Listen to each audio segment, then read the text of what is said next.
बिस्मिल्लाहिर्रहमानिर्रहीम। अस्सलाम वालेकुम। आप देख रहे हैं स्मॉल एचडी न्यूज़ और मैं हूं ईशा रानी। तोशाखाना केस में चेयरमैन पीटीआई की सजा मुअत्तली की दरख्वास्त पर फैसला महफूज कर लिया गया है।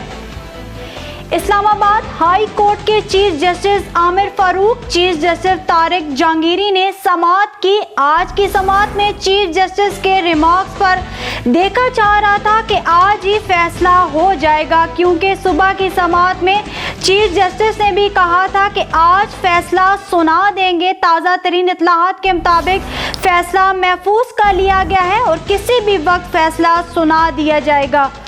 आपको एक बार फिर बताते चलें, तोशाखाना केस में चेयरमैन पीटीआई की सजा मुअत्तली की दरख्वास्त पर फैसला महफूज कर लिया गया है।